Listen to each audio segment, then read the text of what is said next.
सबसे बड़ा पुण्य। एक राजा बहुत प्रजापालक था। हमेशा प्रजा के हित में प्रयत्नशील रहता था। वो इतना कर्मठ था कि अपना सुख ऐशो आराम सब छोड़कर सारा समय जन कल्याण में ही लगा देता था। यहाँ तक कि जो मोक्ष का साधन है अर्थात भगवत भजन, उसके लिए भी वो समय नहीं निकाल पाता था। इतना वो प्रजा में लीन था कि उसको खुद की भी सुध बुध नहीं थी कि उसे और अपने लिए क्या करना चाहिए।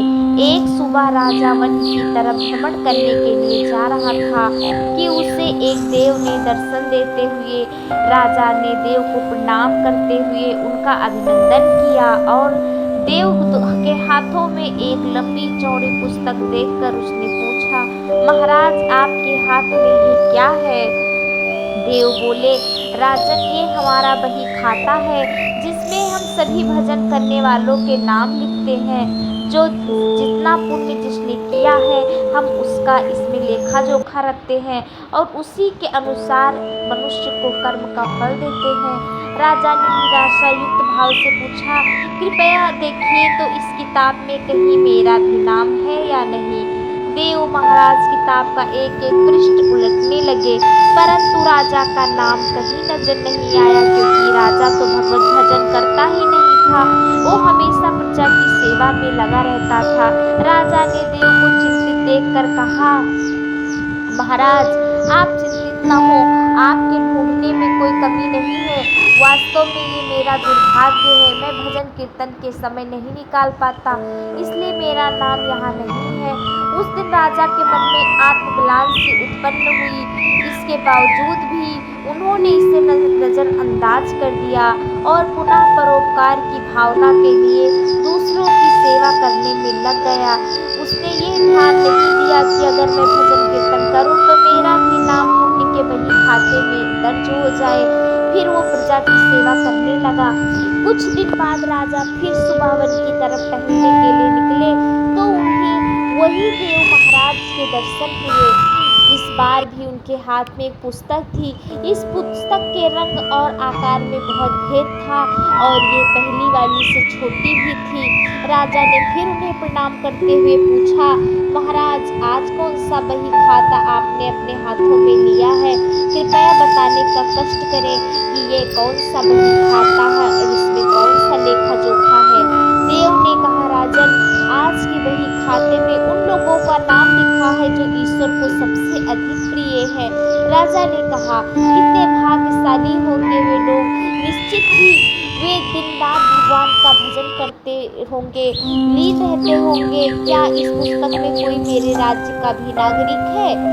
देव महाराज ने वही खाता खोला और ये कहा कि पहले पन्ने पर पहला नाम राजा का ही था। ये सुनकर राजा आश्चर्यचकित हो गया कि मेरा नाम पहले पृष्ठ पर कैसे? महाराज मेरा नाम इसमें कैसे लिखा हुआ है? मैं तो मंदिर भी कभी कभार ही जाता हूँ। देव ने कहा, राजन इसमें आश्चर्य की क्या बात है? जो लोग निष्काम होकर संसार की सेवा करते हैं, जो लोग संसार के उपकार में अपना जीवन अर्पण करते हैं, जो लोग मुक्ति का लोभ भी त्याग कर प्रभु की निर्बल संतानों की सेवा सहायता में योगदान देते हैं, उन त्यागी महापुरुषों का भजन स्वयं ईश्वर करते हैं। हे राजन तू मत पछता कि तू पूजा पाठ नहीं करता, लोगों की सेवा कर, तू असल में भगवान की ही पूजा करता है। परोपकार और निस्वार्थ लोक सेवा किसी उपासना से बढ़कर है। देव ने वेदों का उदाहरण देते हुए अनेकानेक अर्थ बताए, अनेकानेक शब्दों का उच्चारण किया, अनेकानेक श्लोक सुनाए कि प्रभु की सेवा पूजा पाठ से नहीं होती, प्रभु की सेवा उनके भक्तों का सेवा करने में ही होती है। जो लोग अच्छे कर्म करते हैं, निस्वार्थ भावना से लोगों की सेवा करते हैं, प्रभु को वही प्रिय रहते हैं। अर्थात कर्म के करते हुए 100 वर्ष जीने की इच्छा करो तो कर्म बंधन में लिप्त हो जाओगे।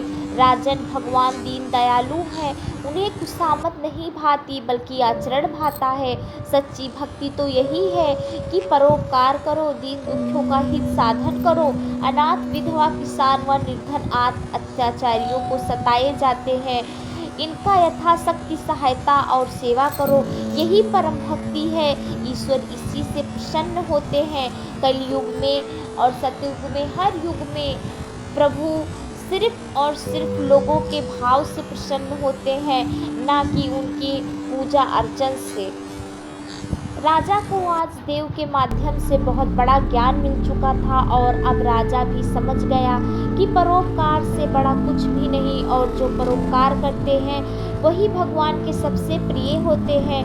मित्रों, जो व्यक्ति निस्वार्थ भाव से लोगों की सेवा करने के लिए आगे आते हैं, परमात्मा हर समय उनके कल्याण के लिए तत्पर रहते हैं और हमेशा उनका साथ देते हैं। परोपकार के लिए अपने जीवन को सार्थक बनाना ही सबसे बड़ा पुण्य है, और आप भी ऐसा करेंगे तो स्वतः ही आप ईश्वर के प्रिय भक्तों में शामिल हो जाएंगे।